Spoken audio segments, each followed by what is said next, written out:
నాది నాది అంటావు, ఏది శాశ్వతము కాదు తెలుసు కదా, మరి ఎందుకు అంతా దుఃఖం? నీ సంతోషాన్ని వేరే వాళ్ళ దగ్గర వెతికితే జీవితాంతం వెతుకుతూనే ఉంటావు. నీ సంతోషాన్ని నీలోనే వెతుక్కో, ప్రతి క్షణం సంతోషంగా ఉంటావు. ఇతరులకు అబద్ధం చెప్పి బుజ్జగించడం కంటే నిజం చెప్పి నిరాశపరచడం మంచిది. తప్పు చేసినప్పుడే కాదు, కొన్నిసార్లు మంచి చేసినప్పుడు కూడా శిక్ష అనుభవించవలసి వస్తుంది. సమస్యలు చుట్టుముట్టాయంటే దానర్థం నీవు గాఢ అంధకారంలో కురుకుపోయావని కాదు, దృఢంగా నిలదొక్కుకోవాలని. ఎప్పుడు మంచివారికి మంచి ఆలస్యంగానే జరుగుతుంది. ఎందుకంటే దేవుడు వారి సహనాన్ని పరీక్షించిన తర్వాతే మంచి చేస్తాడు. మన వ్యక్తిత్వం ఎంత మంచిదైనా ఒక్కోసారి ఓడిపోవలసి వస్తుంది. ఆ గొప్పతనం కరిగిపోయే కాలానిదో లేక మనం నమ్మే మనుషులదో తెలియదు. దాహానిది ఏ మతం, దేహానిది ఏ మతం, మనిషి హితం కోరేది మతం. అందరిలోనూ ఉండాలి మానవత్వం. ఎదుటివారిలో నీకు నచ్చని గుణాలు ఉన్నాయని ద్వేషించే ముందు నీలో అలాంటి గుణాలు ఉన్నాయో లేదో చూసుకో. సరైన సాధనాలు ఉపయోగించకుండా ఎంత ప్రయత్నం చేసినా వృధానే. ఒకరిని అడిగి అన్నం పెడితే దాని పేరు విందు అంటారు. ఒకరు అడుక్కున్న తర్వాత అన్నం పెడితే దాని పేరు బిచ్చమంటారు. తెలిసిన వారికి పంచితే దాని పేరు ధర్మం అంటారు. తెలియని వారికి పంచితే దానం అంటారు. తన పిల్లలు జీవితంలో ఒక మంచి స్థానంలోకి వచ్చే వరకు ప్రేమను దాచుకొని విలన్లా నటించే రియల్ హీరో నాన్న. నిన్ను ఎవరైనా గుడ్డిగా నమ్మితే వారు గుడ్డివారని నిరూపించే ప్రయత్నం నువ్వు ఎన్నడూ చెయ్యకు. స్నేహితుడికి మంచి చెప్పకపోయినా పర్వాలేదు, చెడు నేర్పించకూడదు. రక్త సంబంధీకులే పట్టించుకోవడం మానేసి మధ్యలో వదిలేస్తున్నారు. ఇక మధ్యలో వచ్చిన బంధాలు వదిలేయడంలో తప్పు ఏముంది? శరీర ఛాయను చూసి గర్వపడకు, చీకటిలో అందరి రంగు ఒకటే.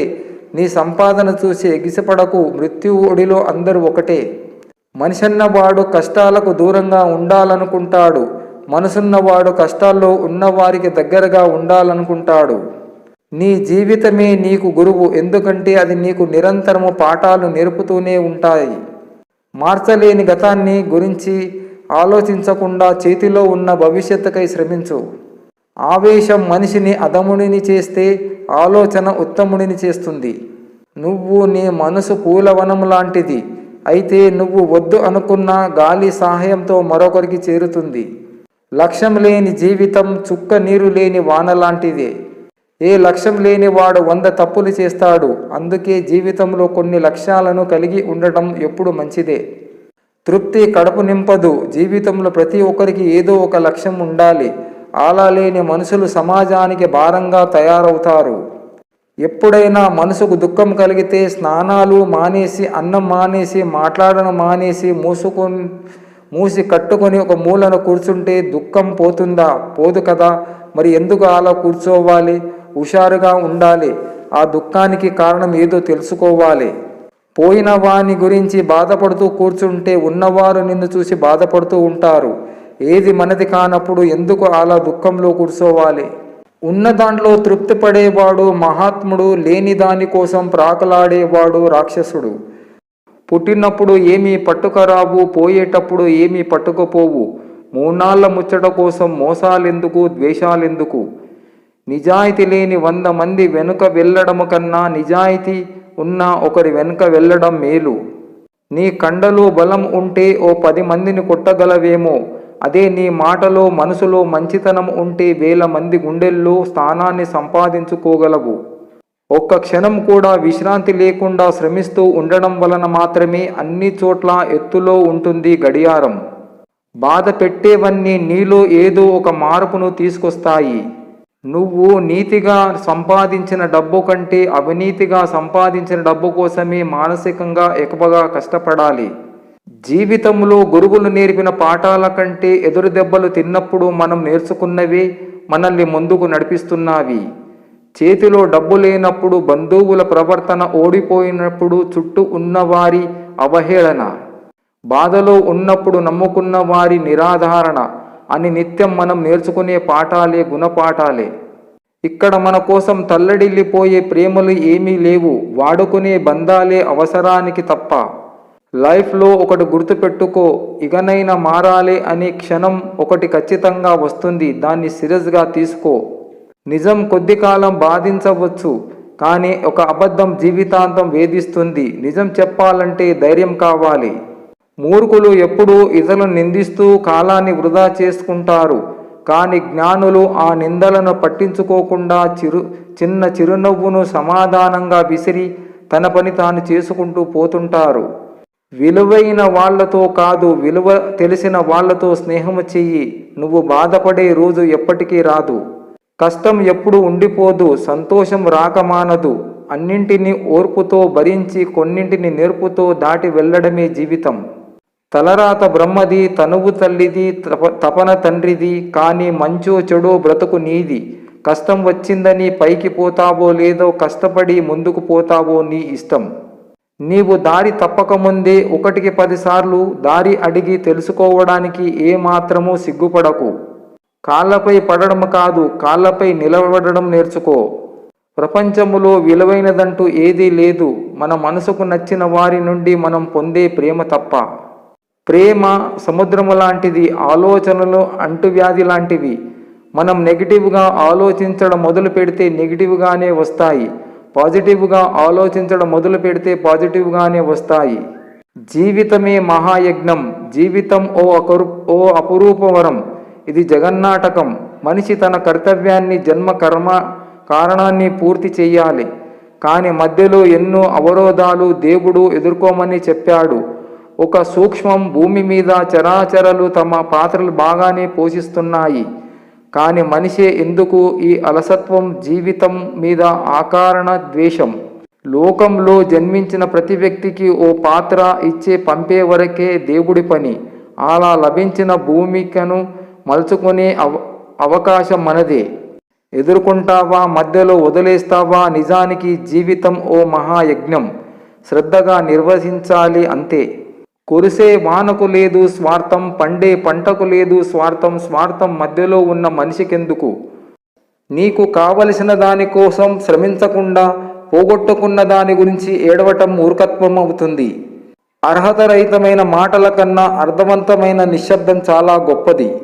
ఎక్కువగా నమ్మటం, ఎక్కువగా ప్రేమించటం, ఎక్కువగా ఆశించటం ఫలితంగా వచ్చే బాధ కూడా ఎక్కువగానే ఉంటుంది. నీవు ప్రతిరోజు ఒకటి కన్నా మెరుగ్గా ఉండటానికి ప్రయత్నించు. అది ఎవరో కాదు, నిన్నటి నువ్వే. జరిగిన దాని గురించి ఎప్పుడు చింతించకు, ఎందుకంటే మనకు జరిగే మంచి మనకు ఆనందాన్నిస్తే, జరిగిన చెడు అనుభవాన్నిస్తుంది. నిరాశవాది తనకు వచ్చిన అవకాశంలో కష్టాన్ని చూస్తే, ఆశావాది కష్టంలో అవకాశం కోసం వెతుకుతాడు. జీవితం చాలా కష్టమైన పరీక్ష. దానిలో చాలామంది విఫలం చెందటానికి కారణం ప్రతి ఒక్కరి ప్రశ్నపత్రం వేరని గ్రహించకపోవటమే. కాలం నువ్వు కలిసే వ్యక్తులను నిర్ణయిస్తుంది, హృదయం మీరు కోరే వ్యక్తులను నిర్ణయిస్తుంది, నీ ప్రవర్తన మీతో ఉండే వారిని నిర్ణయిస్తుంది. ఇతరులతో నిన్ను నువ్వు పోల్చుకోవడం ఆపినప్పుడు నువ్వు నీ అసలైన జీవితపు ఆనందాన్ని పొందుతావు. నేను ఎంచుకున్న దాన్ని విభిన్నంగా ఉండవచ్చు, దాని అర్థం నేను తప్పిపోయానని కాదు. నువ్వు ఎప్పుడు పొందనిది నీకు కావాలంటే నువ్వు ఎప్పుడు చేయని కృషి చెయ్యాలి. మనం జరిగిపోయిన దాన్ని వెనక్కి వెళ్ళి మార్చుకోలేకపోవచ్చు, కానీ జరగబోయే దాన్ని ఖచ్చితంగా మార్చవచ్చు. ఏడ్చిన వాడు బలిశాలి కాదు, ఏడ్చిన తిరిగి లేచి సమస్యలను ఎదుర్కొనేవాడు బలమైనవాడు. నిరంతరం వెలుగునిచ్చే సూర్యుని చూసి చీకటి భయపడుతుంది, అలాగే నిరంతరం కష్టపడేవాడిని చూసి ఓటమి భయపడుతుంది. మిత్రమా, సోమరితనాన్ని మించిన సన్నిహిత శత్రువు లేదు. ఒక్క అడుగు ప్రారంభిస్తే 1000 మైళ్ళైనా ప్రయాణమైనా పూర్తి అవుతుంది. ప్రతి అడుగున లక్ష్యం మార్చడం వల్ల ప్రతి లక్ష్యాన్ని అడుగుగా మార్చి విజయం సాధించవచ్చు. అంధకారంలో ఉన్న ప్రపంచానికి వెలుతురు ఇవ్వాలంటే మనం దీపంగా మారాలి, లేదా ఆ కాంతిని ప్రతిబింబించగలిగే అద్దంగా అయినా మారాలి.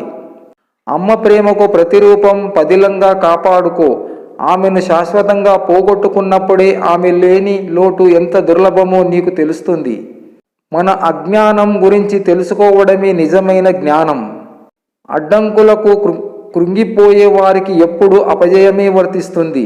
విజయం లభించాలంటే వాటిని అనుభవాలుగా మార్చాలి. ఆలస్యం చేస్తే సులభమైన పని కష్టమవుతుంది, అలాగే కష్టమైన పని అసాధ్యంగా మారుతుంది. 10 మంది మనం చేసే ప్రతి పనిని ప్రశంసించాలని ఆరాటపడటం వల్ల మనలోని బలహీనత బయటపడుతుంది.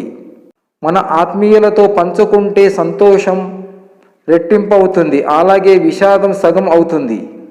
అసలే ప్రారంభించకుండా ఉండటం కన్నా ఆలస్యంగా ప్రారంభించడం ఎంతో ఉత్తమం.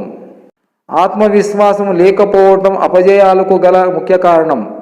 కాలం విలువ తెలియనివాడు జీవితం విలువ అర్థం చేసుకోలేడు. మనిషిలో ఉత్సాహం పగటి వెలుతురును చేస్తుంది, అంతేగాక మనస్సును నిరంతరం పవిత్రతతో నింపుతుంది. గడ్డివామును తగలబెట్టడం వల్ల సముద్రం వేడెక్కలేదు. ఎవరో విమర్శించారనో హేళన చేశారనో ఉన్నతుల మనస్సు కలత చెందదు. ఎంతో ఆకలితో ఉన్న సింహం గడ్డిని మేయదు. అలాగే కష్టాల పరంపర చుట్టుముట్టిన ఉత్తముడు నీతి తప్పడు. జీవితం అంటే నిన్ను నువ్వు చూసుకోవటం కాదు, నిన్ను నువ్వు రూపుదిద్దుకోవటం.